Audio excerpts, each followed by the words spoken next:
I have made my slides for a person who has gone through all the study designs, but it is okay. Even if you have not seen a single class on study designs, it's okay.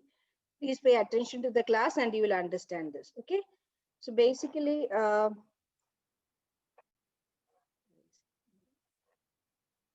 yeah. So basically what I want to tell you is what is not a trial.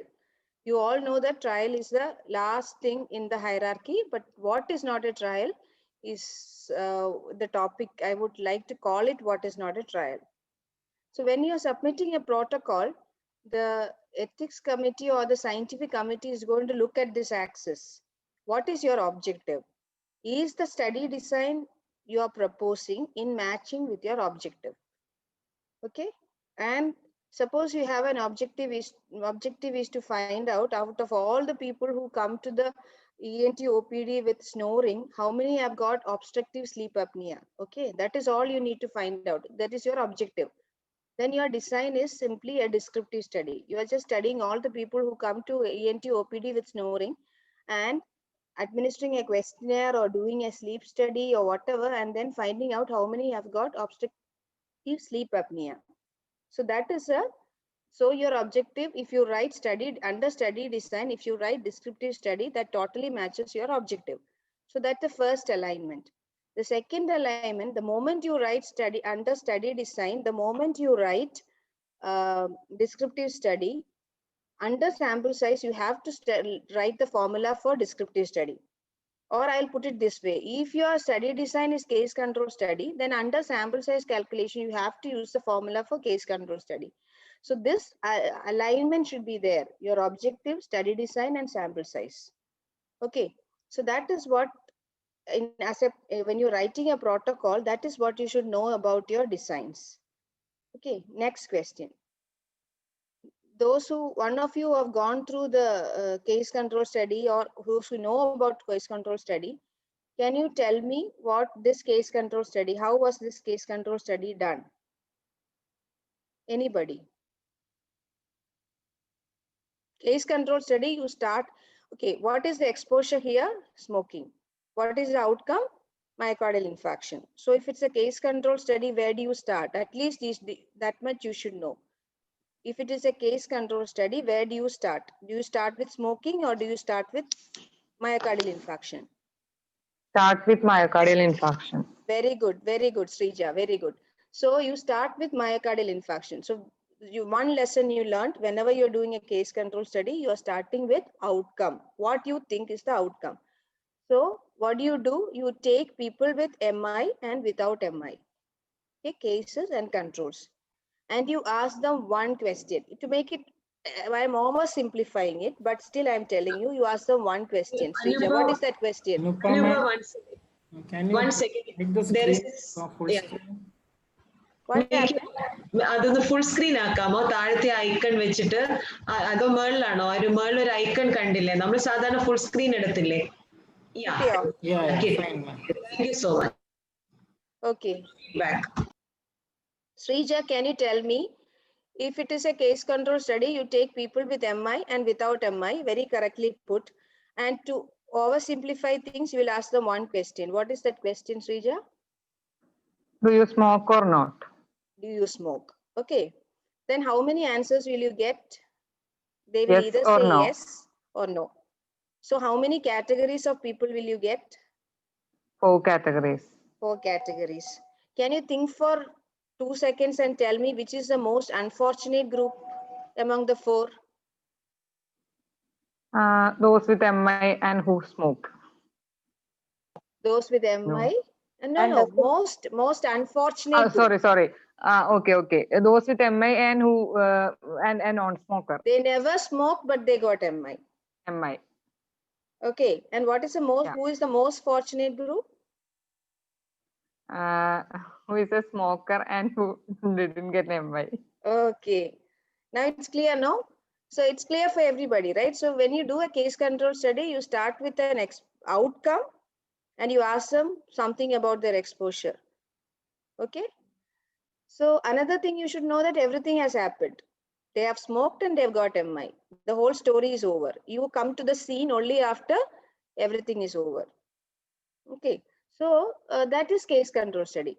Srija, I am hooking on to you because you answered, Srija, forgive me. But suppose you had to do a cohort study, where will you start?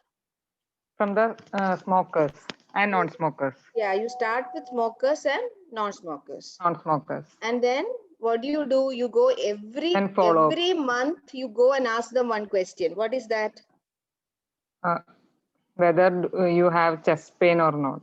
Okay, whether you have MI, you had an MI. Yeah. Again, you will get 4 groups. Yes. Okay, so that is cohort study. Okay, can another postgraduate from community medicine explain to me what is the difference between a retrospective cohort and a case control study? Madam, I can ask them questions, no? Your postgraduates. You can ask them. Yeah. But if you don't answer, I am not surprised. Okay, don't feel pressurized. Sometimes stressful to them because I don't know how many of them have are there in this group. Okay, then we'll ask Devraj. Devraj, are you stressed? No, not at all, ma'am. Open to questions. If you are not stressed, you seem to be in a beach wearing sunglasses. So I don't think you are stressed. You can answer the question. Yes, What is the difference between a case control study and a retrospective cohort? Yes, ma'am. Devraj will answer. To put it simply, case control studies, the 2 groups will be based on the outcome. In Okay. retrospective cohort, the 2 groups will be based on exposure. Okay, I would put it this way. Okay, in both the story is over. Okay, in both the story is over, but then in retrospective cohort, you go back to 2010 and start with people. Because it is a cohort, you have to start with exposure. So you go back 10 years. How can you go back in 10 years if you don't have a time machine? You check the records. So you check the records in 2010 and identify people with exposure and without exposure, and follow them up till 2020 and see how many of them got MI. So what is the similarity between a retrospective cohort and a case control? That the story is over, everything is over. But what is the difference? Where do you start? In retrospective cohort, you start from the exposure, and in case control, you start from the outcome. Okay. So if you are a postgraduate answering a university exam, this is the way you should answer. But I pass you, Devraj. I give you first class, not distinction. Anuga, I have put on my cohort video and I want to tell them that I want them to remember this principle. Because be it retrospective or prospective, Yes. at the beginning, the investigator does not know the outcome. That is the point you should remember. Yes. Even if it is prospective or retrospective, cohort study anengila, at the beginning, the investigator does not know the outcome. They start with the exposure and goes forward, and then only later comes to know the outcome. Outcome ariyanengil aa group you should exclude from your study. Supposing you're going to do a follow-up study and first define your exposure and define your outcome. If it is a cohort, you have to exclude those with the outcome in the beginning. That is one point which I want to get across. Okay. So I guess it is clear to you. Okay. So next is the case control study. If you see the video, you'll know that the case control study, the measure of risk is odds ratio. Okay. And it's calculated by AD by BC. Okay. So, but sometimes you may find that there are certain cohort studies also, if you have gone through the literature, in cohort studies also, sometimes they calculate odds ratio. That's a different thing. That is, I'm telling you, because conventionally we have been teaching students that for cohort it is relative risk and for case control it's odds ratio. But nowadays, sometimes even cohort designs, they calculate the odds ratio. So don't think that they have done something wrong. It is possible. Anyway, that is little out of track. Anyway, you calculate the odds ratio to see whether what is the measure of risk measure between what is the how strong is the association between smoking and lung cancer. How strong is the association? But you have seen that in your project and otherwise also, the community medicine PGs, you must have seen that you also use a chi-square test. So what is that? The odds ratio will tell you what is the association. Then why should you do a chi-square test? A little tricky question. Maybe one of the senior residents or final year PGs, if possible, can answer. If not, I will answer. It's okay. Odds ratio, you're checking what is the, how strong is the association. And by doing a chi-square test, you are testing whether that association is true or not, how much to believe it. Okay. So one thing tells you how strong it is, and the other test tells you how much you can believe the finding. Okay, that's all you need to know. Keep it in mind. You will understand it more in the next few classes. Forget about all that. At least you should know strength of association in a case control study is measured by odds ratio. Okay.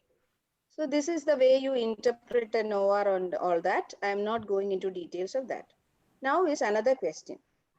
This is the analysis that a postgraduate student brought to me. Not any specialty I'm saying. One postgraduate student brought to me an analysis with numbers A, B, C, D. And this is the 2x2 table.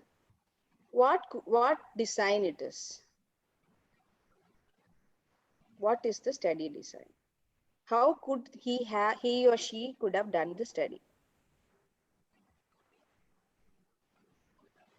Okay, let's start with case control. We already discussed, no? Somebody, madam, if the others don't answer, please call out names of your postgraduates and make them answer. Madam is very kind. Okay. This is a very informal meeting. എല്ലാവർക്കും ഒരു തെറ്റിദ്ധാരണയുണ്ട്, നിങ്ങൾക്ക് എല്ലാം അറിയാമെന്ന് ഞങ്ങൾക്ക് ഒരു തെറ്റിദ്ധാരണയുണ്ട്. We don't have any such wrong conceptions. How much you don't know? I have been through all this. Okay. ഞാനും ഒരു second year student ആയിരുന്നു, പലതും അറിയാതെ സെക്കൻഡ് ഇയർ PG അല്ലെ ഫൈനൽ ഇയർ PG ആയപ്പോൾ എനിക്ക് അറിയാത്ത ഒത്തിരി കോൺസെപ്റ്റ്സ് ഉണ്ടായിരുന്നു. But please answer. Please answer. How could somebody have done this study? Radiology, somebody from radiology answered, no? Like, who is that? Anish? Answer ചെയ്തവരെ തന്നെ പിടിച്ച് ഇനി ആരും ആൻസർ ചെയ്തില്ല. Anish question no answer ചെയ്തില്ല. He just gave a feedback, right? But Jasmine has put Anish, a I am very fond of radiology. I won't tell you why. Please answer I the can question. tell you later. Answer, I'll tell you later. If you answer the question, I'll tell you why I'm fond of radiology. And Dr. Jasmine has put a comment saying it's a cohort design. It's a cohort design. So Jasmine, please unmute and tell me why it is a cohort design. Thank you, Jasmine, for that reply. Madam, here the exposure is the cessation counseling, and the outcome is smoking cessation. Okay, very good. Tobacco cessation counseling is the exposure, and quitting smoking is the outcome. Very good, Jasmine. Okay, so why do you think it's cohort?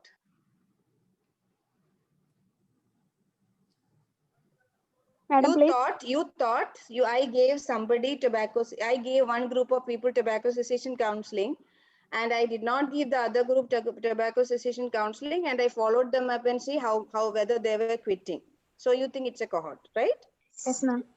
So what if I tell you that I got hold of people who quit smoking, and I got hold of another group of people who did not quit smoking, and I asked them, did you get a tobacco cessation counseling at some point of time? What study it is? Case control. Yeah, this could be that also, no? Oh, yes, ma'am. Yes, so it was case control study. Okay. Now, Sairu madam will tell me how she would like to do the study. Madam. I would like to do the follow-up way, personally. Cohort. Yeah, I would like to do it. I mean, that is my choice. That is my Will you do an RCT? Will you do an RCT? Provided there is no constraint, no other resource or time. Okay. If Sairu madam is given a choice, she will do an RCT. Srija, can you tell me how will you do an RCT for this to get at a table? Ma'am, smoke ചെയ്യുന്ന ആളുകളെ RCT. randomized control trial. ഒരു ഗ്രൂപ്പിന് tobacco cessation counselling ശ്രീജയായിട്ട് കൊടുക്കും. Okay, ഞാനായിട്ട് കൊടുക്കത്തില്ല. You will give tobacco cessation counseling to one group and you will not give it to other group. Okay. Yes, ma'am. And Yeah. if what if Sairu madam tells you, Asrija, I will not allow this. I will not go, let anybody go without tobacco cessation counseling. What can you tell her? Madam, let me finish my study. If I find out Okay. that tobacco cessation counseling will lead to quitting smoking, after my study is over, I will give counseling to the other group also. Other group also. Okay. Okay, ma'am. Okay. So Okay. if otherwise you will not be able to do a trial, no?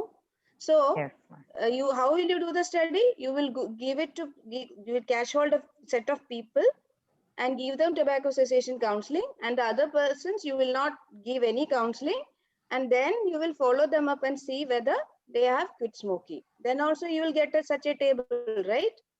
Yes, ma'am. Yes. How many designs have we covered so far? Case control, cohort, and Case RCT. control, cohort, and RCT.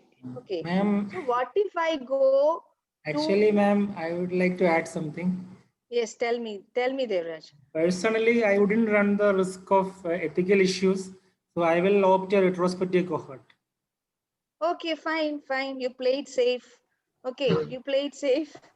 But your evidence, I will not accept, as your evidence is not as good as an evidence given by RCT. Yes. Okay, fine. That let it be. So he will do a retrospective cohort. So what if I am a humble postgraduate? What if I go to the psychiatry OPD every day and I talk to all the people who are present there? So I'll get hold of some people who received the counseling, and I have some other people who did not receive the counseling. Okay, and then I also get them from the same, from that point of itself, I get the information there that they were able to quit smoking after their counseling. It is slightly different from the case control study, right? Yes. What is that study? That is called a cross-sectional analytical study, or Descriptive. it is slightly different. So I will not confuse like that, but then at least you understand. Simple answer could be, you can do a case control study, you can do a cohort, you can do a retrospective cohort, and you can do an RCT. You will get the same table. Okay. So that is, if you understand what I have been telling you till now, that means you have understood the essence of all study designs. Okay.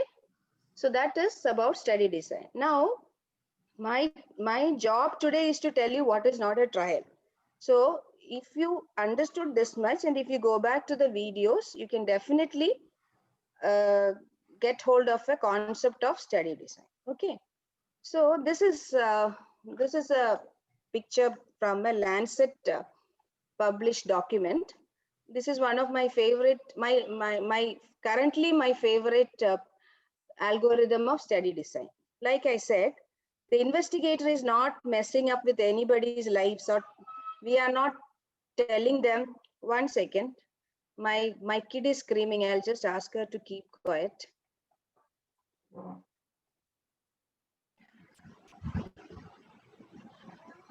Dr. Anuba just wanted to make the point that ഒരേ ആശയത്തിന് പല രീതിയിൽ നമുക്ക് study designs ഉണ്ടാകാം. Okay, I'm back. Sorry for this thing.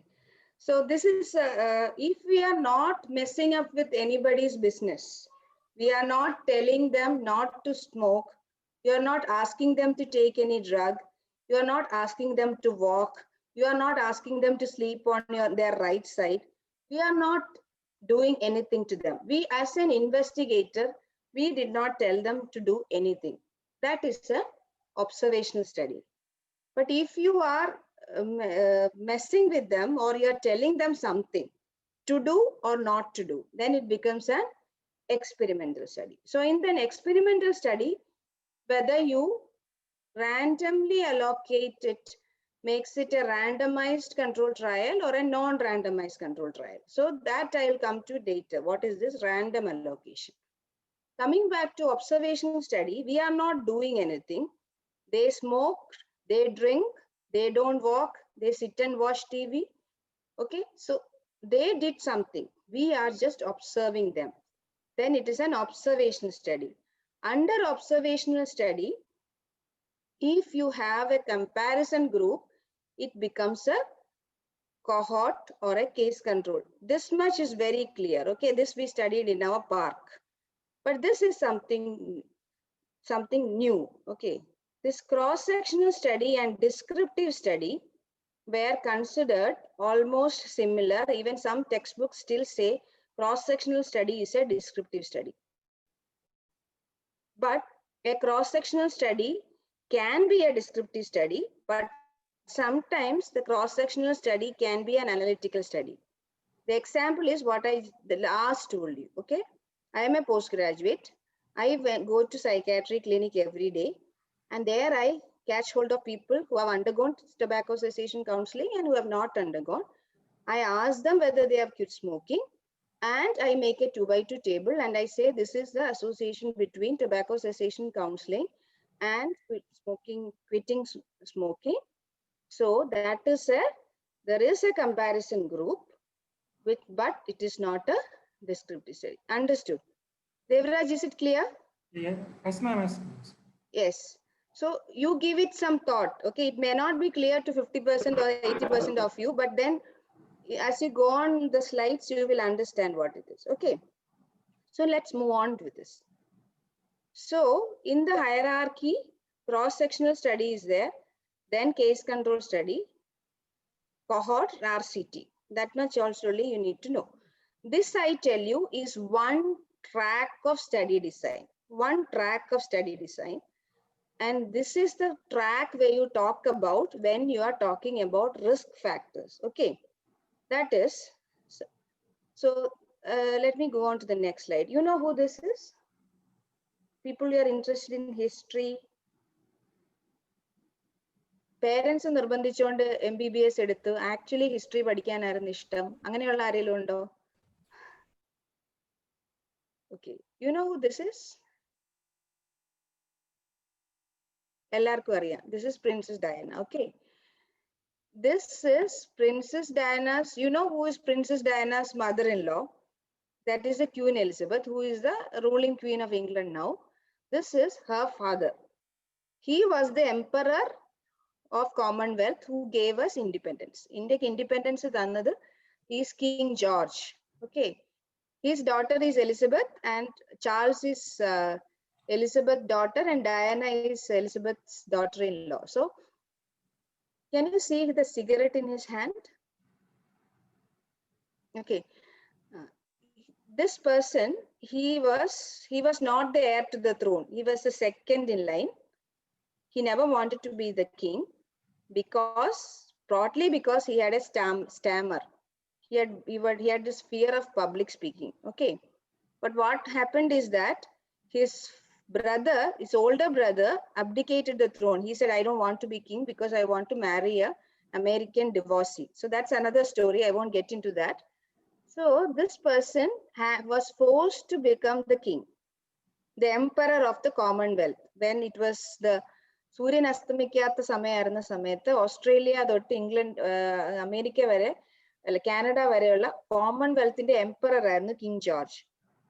And he died of lung cancer. One of the reasons they say is that he was asked to smoke to get rid of his stammer. I don't know whether it's true or not. But anyway, nobody knew that, nobody was very sure that smoking could lead to lung cancer. That is why the king died at the age of 53. He died of lung cancer. And nobody, the public was not aware of the fact that he had smoked and it's because of that he got lung cancer. So descriptive study is done at a point of time when you don't know anything about what causes a disease. At that point of time, nobody knew that smoking could lead to lung cancer. Can you imagine a situation like that? If they knew, will they let their king smoke and die of lung cancer? They won't.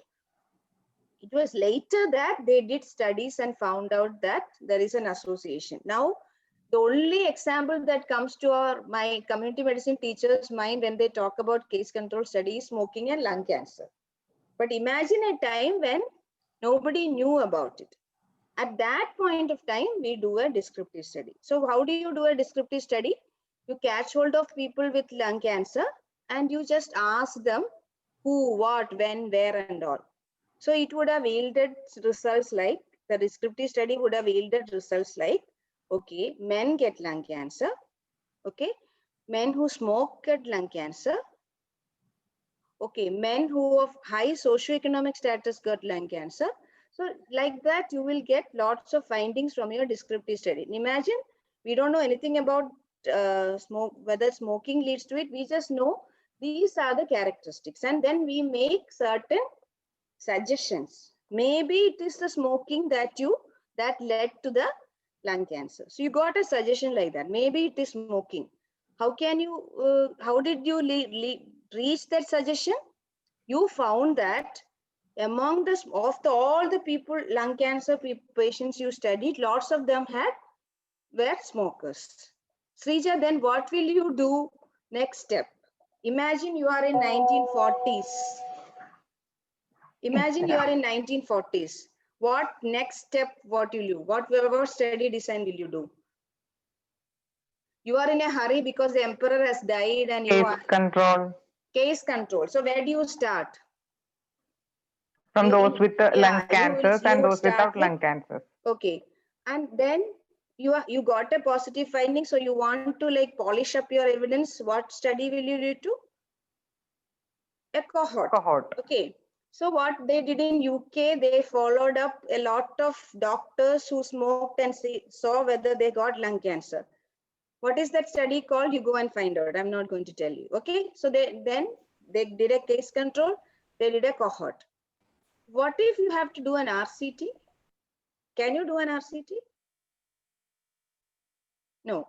You can't make people smoke in the cohort. If you have the slightest doubt that smoking leads to lung cancer, you can't do an RCT. So at some point of time, in some cases, you have to stop with the cohort.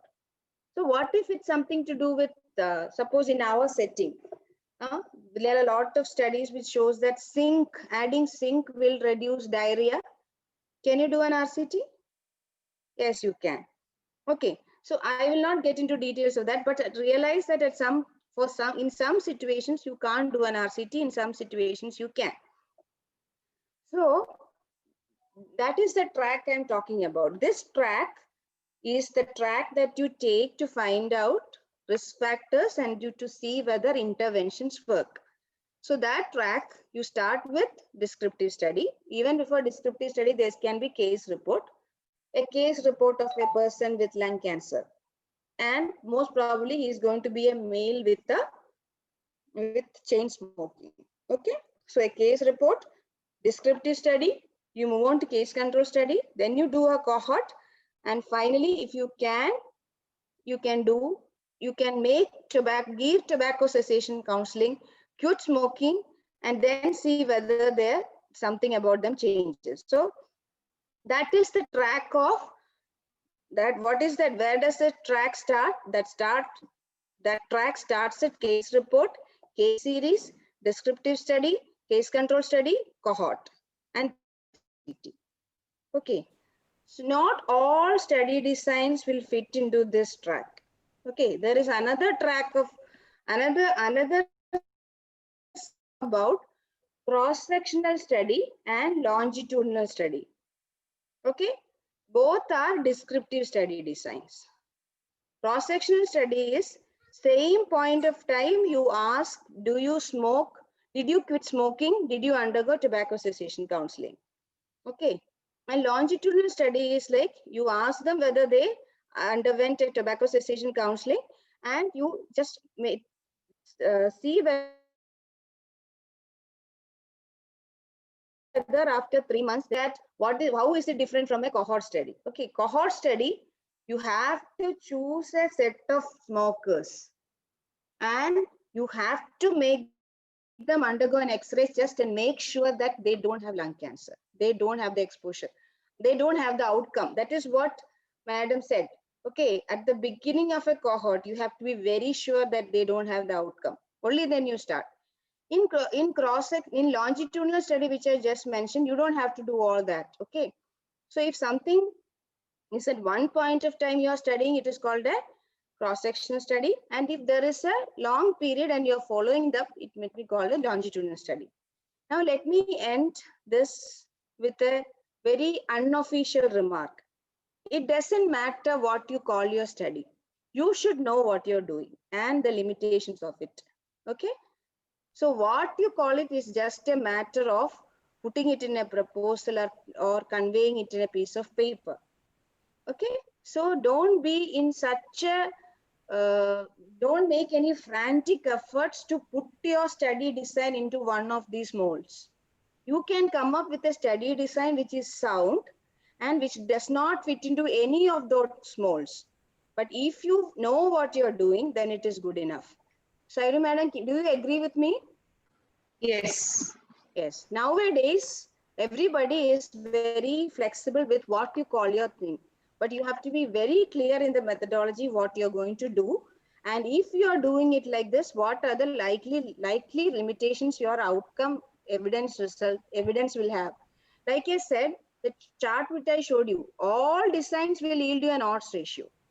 All designs. Case control will yield an odds ratio, cohort will yield an odds ratio, RCT will also let you about the relative risk and hazard ratio and all those things. But we all want to know how the odds ratio was reached, how the researcher finally reached that table. How did he decide whom to put in A, B, C, and D? Okay. So don't worry if your design does not fit into any of these modes. Just think that descriptive study, case control, cohort, RCT is one track, but there are lots of designs which does not fit into that track. Okay. Now let me tell you what is confounding. I usually use this example. Sairu madam, I worked in Alleppey at some point of time. So I'm taking the freedom to say I wanted to do a study to prove that students who sit in the front bench get distinction. Okay. Somehow I think like that. I saw a lot of students sitting in the front bench getting distinction. So I did a study and I went and told Sairu madam, see what I have done. All those who sit in the front bench getting distinction. Okay, so you should insist that people should sit in the front bench. So madam tells me, no, Anupa, your study is all wrong. See, all those who sit in the front bench are girls. They would have anyway gotten distinction, even if they didn't sit in the front bench. So what do? I go back and I take a female student with distinction, and then I take another female student without distinction, and I ask them whether they sit in the front bench. Okay. Then I bring back my study findings to Sairu madam and tell her, madam, see, I have done the study and it is not because they are girls. Even if I have talked to two girls with distinction, it's the front bench that makes the difference. So madam says, no, that is not true, Anupa. All these students are day scholars. That is why they are getting a distinction. It is not because they sit in the front bench or they are girls. So what do? I go back and I take a student with distinction who is a girl and who is a day scholar, and then I take people without distinction and who is a day scholar and a girl, and I ask them whether you sit in the front bench. Then I get an answer. Then I take the study and I take it to Sairu madam and say, madam, see, they are sitting in the front bench. It is not because they are day scholars. It's not because they are girls. So madam says, no, Anupa, it's because they are all inherently padipist. Look at their entrance ranks. Look at their first MBBS results. It is because of that. So what do? I have to go back and do all that. So what are these factors? These are factors which affect the outcome, which is distinction, which alters the association between sitting in the front bench and distinction. Okay. So whenever something happens, we think there is only one factor behind it which we are interested in. Okay. When you are putting a suture and you're getting a good result, you are under the wrong impression that it is because of my suturing technique that the outcome is good. But you know, everybody else knows. You are the only one who is a fool. Everybody else knows it's because the patients, all those patients whom you put the sutures, they don't have diabetes, they are very compliant, they are all young. That is why you got the good outcome. So those factors are called the confounders. Madam, you think it will be like 50% clear to them what a confounder is? What- Do you have anything to add to tell them what a confounder is? Confound factor which is equally associated with the exposure and the outcome. Okay. Thereby, With this. thereby, so you do not understand. Somehow it fools you regarding the true association between the exposure and outcome. You thought that smoking is the cause of lung cancer, but it is because as the age proceeds you have more tendency to smoke. That is why you got people who are old age with lung cancer, or they have a tendency to get lung cancer when they get old. So whatever distorts the association between smoking and lung cancer is a confounder. Like I said, being a day scholar, being a padipist, or being a studious person, being a day scholar, being a girl, all these could affect the fact whether somebody will get a distinction or not. So when I'm trying to find out the association between sitting in the front bench and distinction, I should also take into consideration all these factors. You understand? So what if okay, just forget anything, madam? I just want to tell them because in the initial introduction I told you that we want to find out the truth. What is the truth? Real truth. Exposure. This exposure leads to the outcome. Is it true? And confounders can. There are two types of confounders. Confounders can distort this. നമ്മൾ ഈ ട്രൂത്തിനെ കണ്ടുപിടിക്കുന്നതെന്ന് നമ്മളെ fool ചെയ്യാൻ ഈ കൺഫൗണ്ടേഴ്സിന് പറ്റും. And there are two types of confounders. One is known confounders. So any study that you take, you should account for this true known confounders. ഈ known confounders എന്ന് പറയുമ്പോൾ age, sex, അല്ലെങ്കിൽ socio-economic status, ഇതെല്ലാം known confounders are. So invariably you will have to take up that. Then there are unknown confounders because I will it is talk about human. unknown confounders, madam, in my next slide. Okay, then Can I proceed? So non-confounders in my study are being a day scholar, being a girl, being a studious person, and all that. Okay, but there are so many other factors who could affecting getting a distinction or not, which we don't know about. Okay, so see, forget about that study. See, Karthika madam is interested in medical education.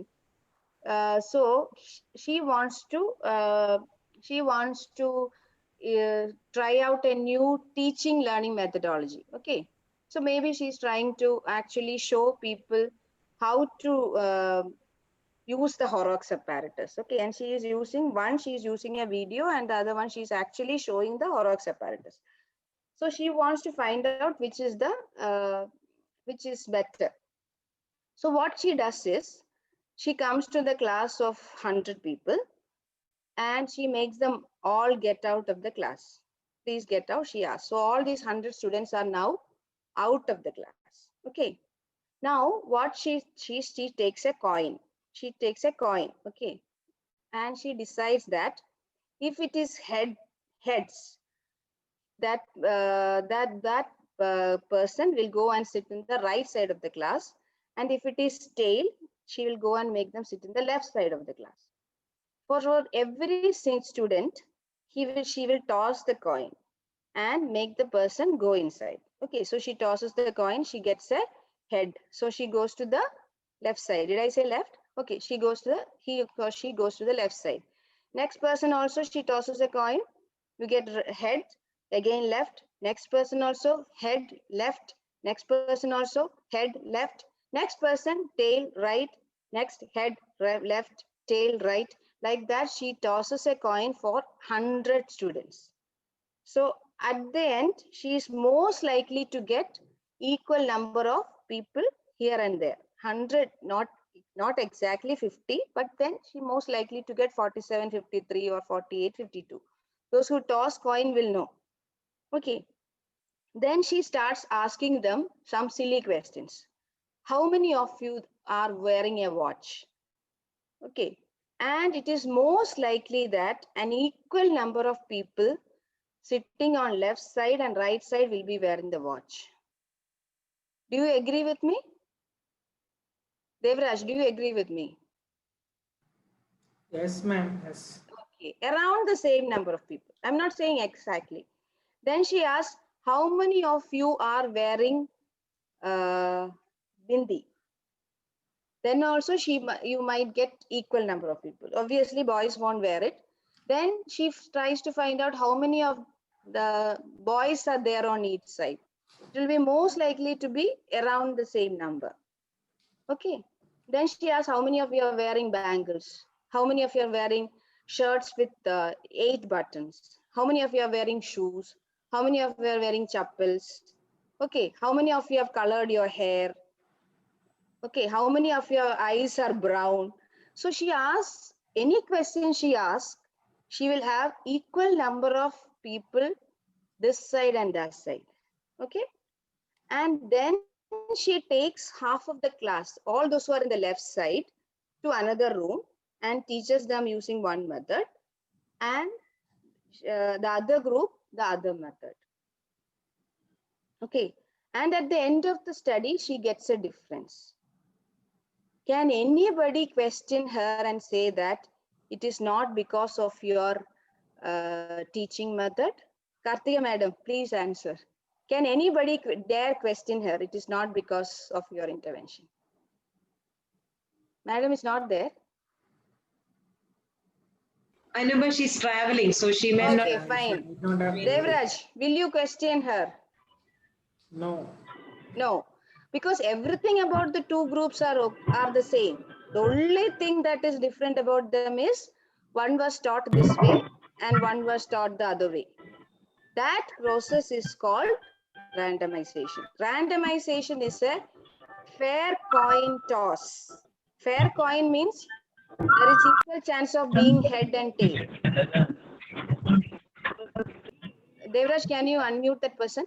Yeah. Fair coin means both you randomize, every person you toss a coin, and you based on that coin toss, you decide whether he is going to get the intervention or not. So as Saidu madam was trying to put it, what I was trying to do in my study, I was trying to match. I was trying to match for day scholar, match for studious, match for gender. But I can only match for things I know, which has some connection with distinction. Okay, but when you are randomizing, you are matching everything, both known and unknown confounders. Madam, please add on to this if you have anything to say. Like നമ്മളെല്ലാം clinical trials, okay. We are all familiar with clinical trials. See, we are all awaiting for a vaccine. The best design from which a good vaccine will come will be from a randomized control trial. അതിനകത്തെ heart എന്ന് പറഞ്ഞാൽ randomization. Randomization ensures that but for that exposure or but for that intervention, But for that vaccine, but for the vaccine. Everything is similar in either groups. And that is why it is supposed to be the best design. And randomization is the heart of a RCT. Heart in the sense, it is so scientific and so, what do you call? Beautiful. So It is such a beautiful concept, no? So what I wanted, madam, are you finished? Are you done? you can continue. No. What I was telling, no, when we learn the heart of randomization for a short note, we always used to say it takes care of known and unknown confounders. But still, I became an assistant professor, or probably I never understood what it all means. Okay. So I'm sure that it is a new thing for at least some of the postgraduates in community medicine also. But at least it's clear even now. Now it means that when you randomize, you are giving a fair coin toss to everybody and giving them an equal chance whether to get the vaccine and not get the vaccine. So at the end of the randomization process, you have two groups, and the only thing that is different between the two groups is that one gets the vaccine and the other doesn't. And if they don't get COVID at the end of the trial, That means that it is not because they practiced hand washing. It is not because they are young. It is only because they got the vaccine. Is it clear? Srija, can you tell me, is it like 60% clear or 70% clear to you? Srija. Yes, ma'am. Okay, so that is randomization. So unless randomization happens, you can't call it a trial. These slides, a few slides I have borrowed from Dr. Biju George's class in the university. So the question is paracetamol better than placebo in acute backache? So efficacy of paracetamol for acute low backache in a double-blind randomized controlled trial. So the important words here is randomized.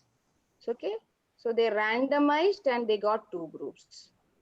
Okay, so then they gave one group paracetamol and the other equivalent amount, the other group they gave placebo, and at the end of the study they found the primary outcome was recovery from low backache.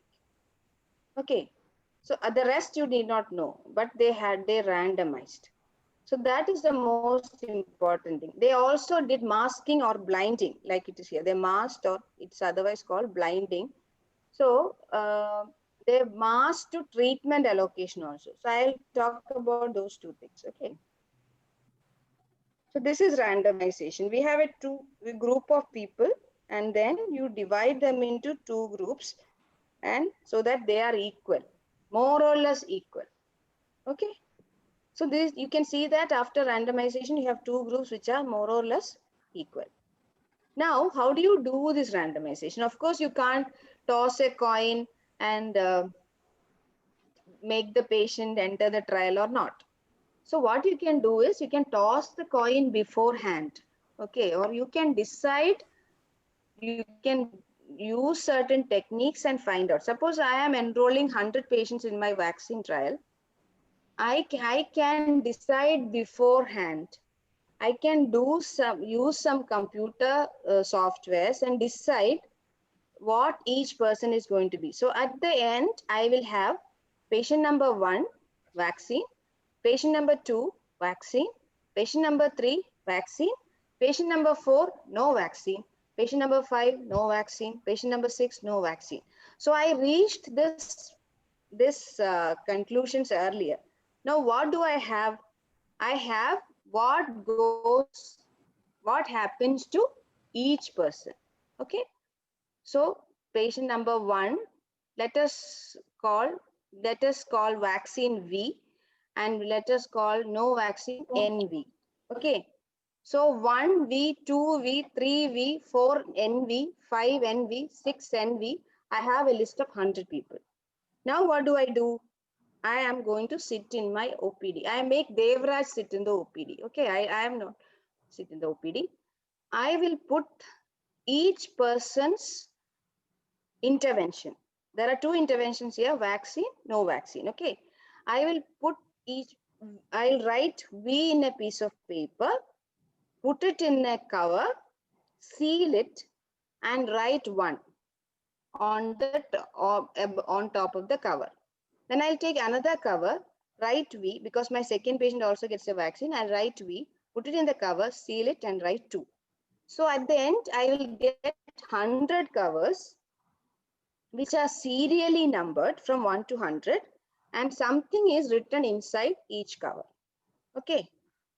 So I give it to Devraj, and I said, Devraj, please, once the first patient has entered my study, they have given their consent and they have made sure that they met all the inclusion exclusion criteria, you open cover number 1, and if you find B, please vaccinate.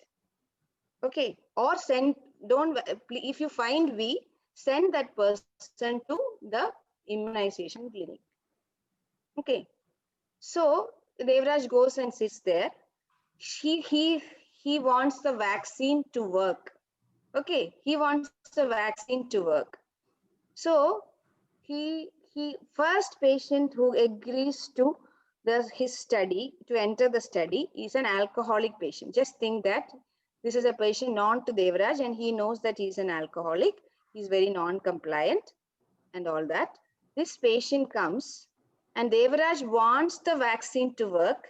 Will Devaraj give the, will he be happy giving the vaccine to the alcoholic non-compliant person? Will you give it to him, Devaraj? No. Generally, no, he won't give it. But I want to make sure that he gives it. That is why I have not let Devaraj know whether the first person is going to get vaccine and or non-vaccine. I am masking the allocation, who vaccine or non-vaccine from Devaraj, so that he can't cheat. But Devaraj can cheat. How can he cheat? This is like all I've done all the trouble and I put it in the envelope and I have these envelopes, but he can cheat. He can put that white envelope against the tube light and see whether V is written inside or NV is written inside. Can you do that, Devraj? Yes, yes. Yes, you can do that.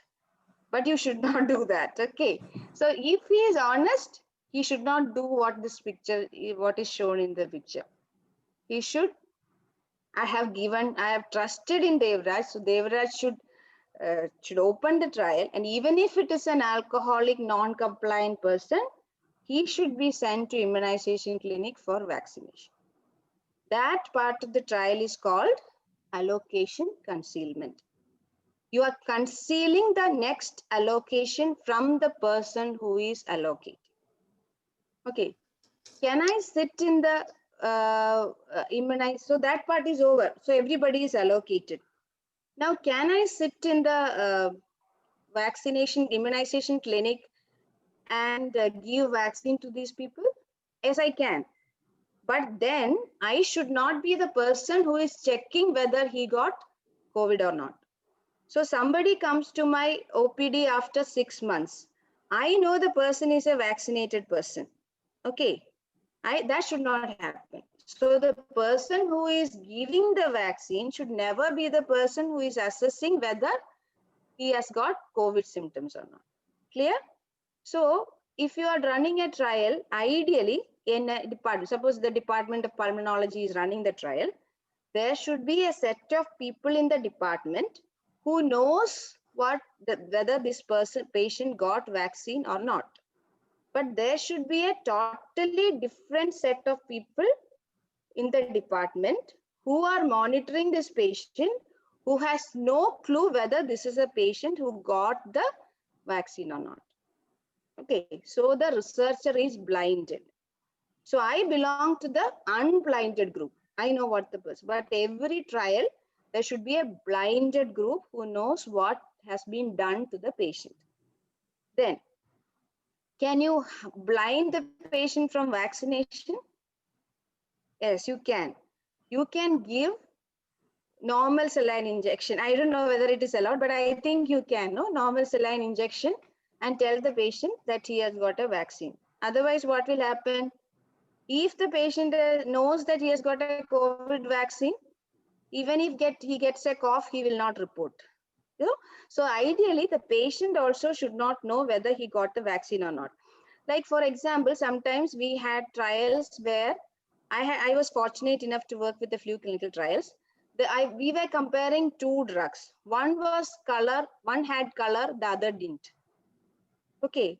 So how can you blind the patient and the treating doctor from what the patient is getting? Just by looking at the bottle, you know, it is an IV antibiotic. One had color, the other one didn't. So what can you do? Very simple question, common sense. It is nothing to do with trial or anything. You have to cover the bottle, you have to cover the tube, you have to cover up till the cannula. Okay. So that the patient or the treating doctor will never see what is the color. Ma'am, you have a question? No, it's somebody else's. Okay, fine. So whatever method you use, you should not let the patient know what he is getting or she is getting. You should never let the researcher know who got what, so that that means it will affect their evaluation. Okay. So I'll come back to the trial on antibiotics. So I know somebody is getting a new antibiotic, which I think is effective. Okay. So when I auscultate, I will not hear any bruit or any crepitation, because I have this feeling in my head that he got this antibiotic and his lung is perfectly okay. Okay, so your evaluation will get affected by the fact whether we know that this patient got an antibiotic or not. But if the researcher doesn't know, and if the patient doesn't know, and the person who analyzes also doesn't know, the statistician or whoever analyzes it, it is called a triple blind study. Okay, that happens after randomization, that creating random allocation, after allocation is concealed. So it happens after random allocation, after allocation concealment, blinding happens. Okay, so that is blinding. And last but not the least, even after all this, the story is not over. Okay, suppose I am trying a new suturing technique and I'm blinding everybody. Okay, I can't blind, somebody else is putting the suture or whatever, some procedure. Okay, or forget about procedure, some tobacco cessation counseling, whatever. So what happens is that if I am very, very enthusiastic to prove that tobacco cessation counseling is very effective, when I counsel and I'm comparing it with the simple advice, vali is very harmful, like that I say. So if I am very, very enthusiastic to prove that one is good and the other is not so good, I will put all my energy into the tobacco cessation counseling. I'll teach them everything that Sairu madam has taught me. Okay. And for the other group, I will not pay any attention. So simply put, fidelity means if your researcher will have a tendency to do something extra for the intervention that he favors. And for example, if it's a suturing technique, and the outcome measure is infection, the researcher will make sure that the sutures are put properly, all the sterile techniques are followed. So fidelity means making sure that the intervention group and the non-intervention group, they are treated equally, in the sense the intervention group should not get anything extra or anything less. Okay, so whatever is planned for them only should be delivered to them. So that is fidelity. Only after fidelity, if you didn't understand, it's okay, just give it some thought. Madam, can you explain fidelity a little better? Because I'm not sure whether they got it. Don't do anything extra for the intervention group. Do only what is told to them. So, okay, and I'll put it this way. When the the group who is getting tobacco cessation counseling, when they come to the OPD, when you see their faces only, you call them up and talk to them. You are very friendly. You talk to them over the phone, in between, chat with them. So that is all extra. So you will never know whether it is the counseling or all the extra sweet talk you did that made them quit. You should only do what you're supposed to do with the intervention group. Do not do anything extra or anything less. And the same way, you should do what is required for the other group also. Kind of clear, is it? Fidelity, the word meaning itself is being faithful. Yeah, being faithful. Okay. You have Simply outlined. what you're supposed to do. Intervention defined is this. Yeah. Okay, COVID vaccine is this. If you give COVID vaccine and advise them on hand washing and give them mask, it will affect, right? So give them only vaccine. So at the end of the day, you know it is only because of the vaccine. Okay, so that is fidelity. So only after you randomly allocate and you create random allocated interventions, you conceal the allocation by using envelopes, and you blind them and you stick on to your process, be faithful, only then you can believe the results. That is a trial. Only those are trials. So if any of these steps are not done in a study, it is not a trial. So Sairu madam, I have finally come to the objective of the class. Only if you do all these things, it becomes a trial. So everybody must be thinking that who does a trial? Okay, these trials do happen, okay, but it needs big setting. I'm not saying that medical college, TG, I don't know, TD Medical College, Alappuzha cannot. I am always confused. government TD Medical College. Huh? That is how you say it. Okay. They can't do a trial, but it is very difficult. You have to go through all these processes. As a PG, why can't I do a clinical trial? Because to do a clinical trial, you have to register. That takes time. Nobody wants to do a clinical trial for thesis because nobody wants to outrun their time. Blinding and allocation concealment is a problem. നമ്മുടെ ഒരു data കഷ്ടിപിഷ്ടിയാണ് നമ്മൾ collect ചെയ്യുന്നത്. So suppose you need 3 people support to do, one person to do the allocation and one unblinded group and one blinded group and all that, also it's going to be maybe a problem. And the last and the most important thing why it is not possible is that intervention is already, see, suppose somebody in one unit in orthopedics, they are doing one procedure, using one antibiotic or using one procedure, and seeing that post-operative infections are very low. Okay, but it is one unit chief can do it if he believes it. He has read the evidence and he's convinced from his experience. He knows that it works. There is another unit chief who doesn't do it. That is not a problem. You can't blame the second unit chief to say that you are being very unethical and you are not using this technique. Okay, that is his clinical discretion. He can do it or not. But you can't put it in a protocol that if you take it to a committee and say that there is so much, you review the literature and say that there is so much of evidence that this procedure reduces infection, and then you are randomizing them into 2 groups and not giving this particular benefit to the other group, the ethics committee will not approve. Okay, so it is a clinician can do it. It is his clinical decision, his unit or his clinic, whatever. But you put it in a protocol and say that I am denying the benefit of this to another group to see whether this works or not. It can't be a trial. Then you might think then how can I do any trial? Okay. So usually RCTs are done when there is not enough strong evidence. That's all you need to know. Madam, do you have anything to say why you cannot do it? Why it is not, exactly good to do a clinical trial for your thesis? I would like to add to it. Yes, please, Devraj. And I think it is the most straightforward reason. In Trivandrum Medical College, Ethics Committee does not agree to any RCT by a postgraduate. So if they submit a protocol to Ethics Committee, if it is RCT, it is straight away rejected. Okay, that's a very simple reason. Okay, the Ethics Committee will reject it. Why the Ethics Committee rejects it? What do you think, Devraj?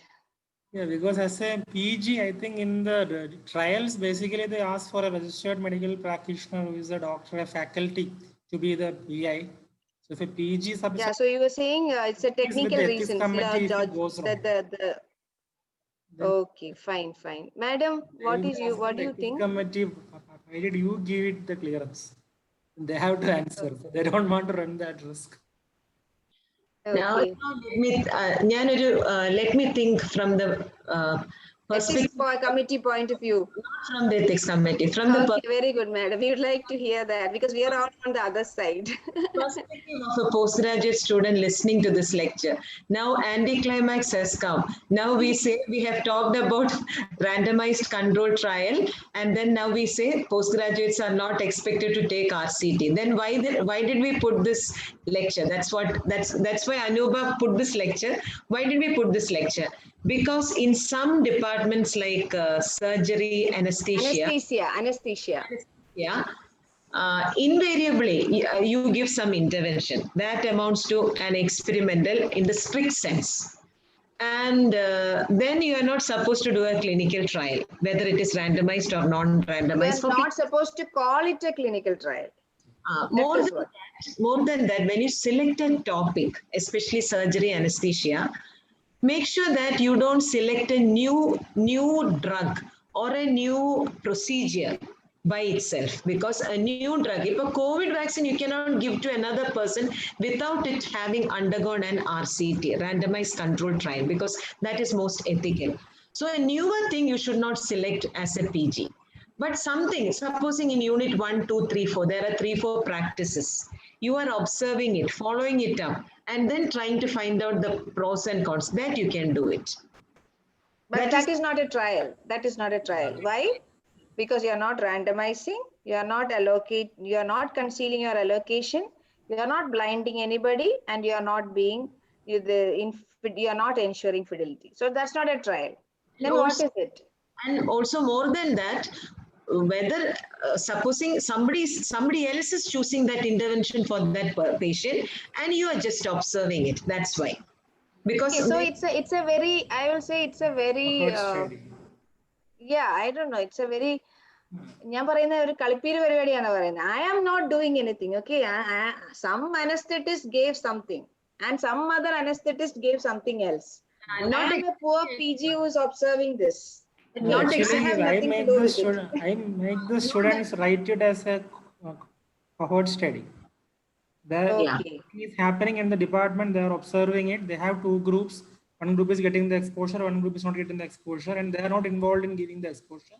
They are only observing it. Yeah.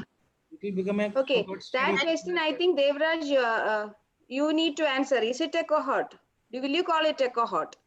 That depends on the research question also, Anuba. What Yes. what we are trying to find out. Okay. So in the strict sense, somebody else is talking. Is That there has- anybody, faculty who wants to give an opinion? Vishwagala? Anybody? What do you think? Vishwagala is there? No, ma'am. No, she's not there. Okay. Carol? Anuba, I want to add something. So Okay, the fine. should not go away with the impression that Yes. അതായത് അതായത് RCT എന്ന് പേര് പറയേണ്ട അതൊരു കള്ളത്തരം അല്ല. Because it is നമ്മൾ accept ചെയ്ത് എന്നാന്ന് വെച്ചാൽ നമ്മുടെ ക്ലിനീഷ്യൻസ് അല്ലെങ്കിൽ സർജൻസ് അല്ലെങ്കിൽ anaesthetist they would be using a mandated drug or Yes. they Yes. would be using only a mandated drug. Now they will choose a drug for that patient. Now as a PG you are just observing what is the difference between this drug, the dosage, maybe it is combined with another thing, but whatever be it, it would be a mandated thing. Do you agree to the second line in my trial? There is a very thin line between the research and the clinical discretion. Okay. So you don't know when it is stopping to be an experiment and when it is starting to be a trial. Do you agree to that? You have any comments on my second line in the slide? Yeah, we agree because Okay. Yes. Yeah. So if a clinician is using something in his discretion and giving zinc to some kids with diarrhea, and there is another set of diarrheal disease children who did not get zinc, it is not a trial, but nobody is stopping you to study the outcome. Am I right, madam? Yes. yes, And you are not going to crucify the other clinician who did not give zinc, because that is his clinical discretion. Okay. Yes, But you until and can't unless do a trial. it's a You trial. can't call it a trial. Okay. So if you're just comparing two groups, like in anesthesia, every single study is like that. You give oxygen this much and then you give one anesthetic before the other one, then you reduce the dosage. They do all sorts of things and they have two groups which differ in their anesthesia technique, and they are studying the outcome with respect to vital BP, oxygen saturation and all those things. Okay. So that is not a trial. That is simply an observational study where you have two groups. Yes. Then to improve the quality of the study, you have to think about how you would have done it if it is a trial. If you can account for the confounders with respect to randomization, at least collect the data on the non-confounders and we can use regression during your analysis. So regression is a technique that you use after your data collection. If you take your data to Devraj, he will do a regression analysis for you.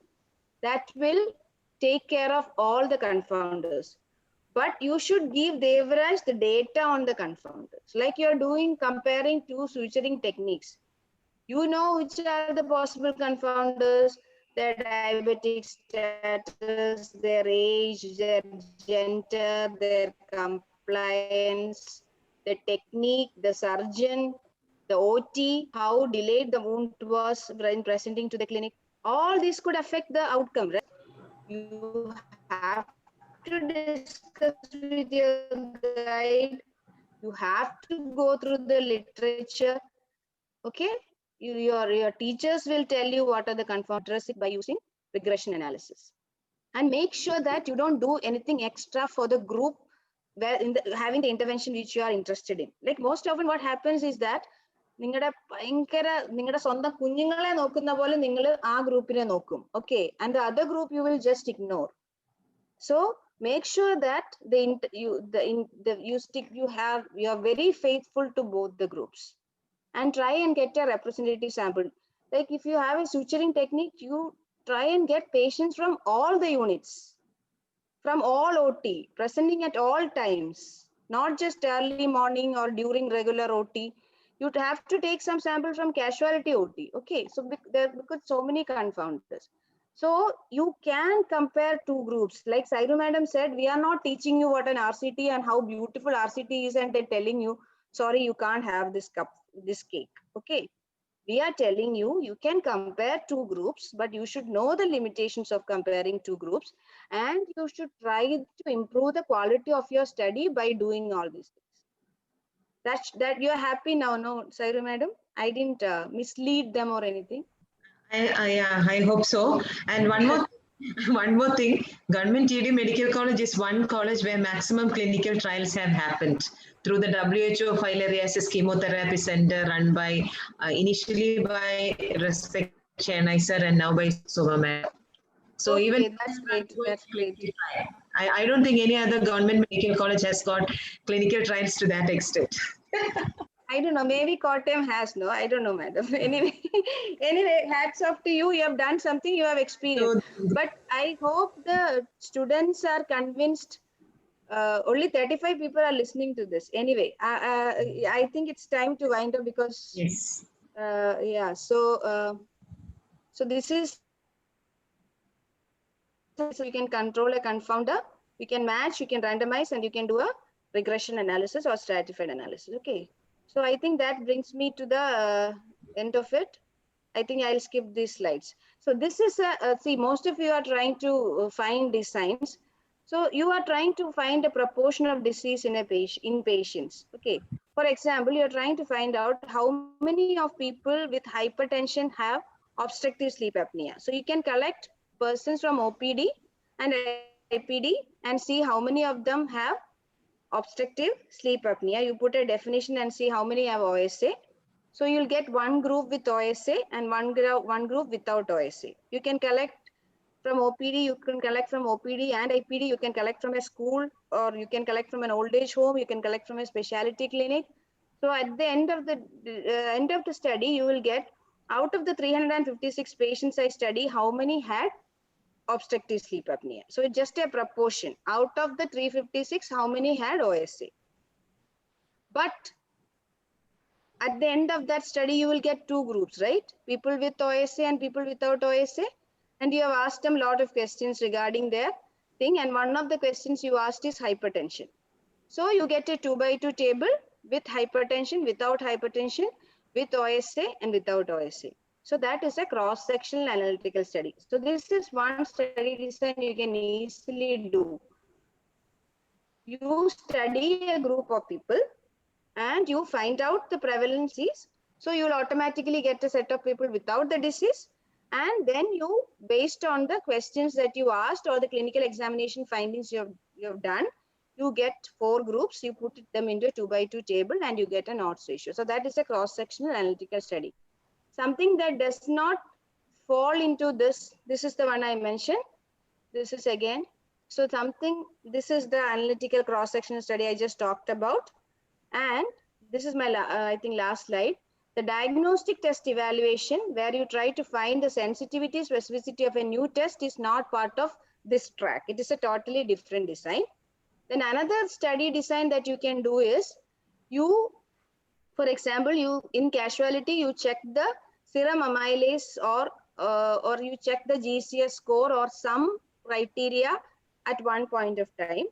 And out of that people, you will get persons with high GCS or low GCS, or high serum amylase and low serum amylase. So at that point of time, you get two groups. And then you see what happened to them, whether they died or whether they ended up in ICU or whether they had a long stay in the hospital.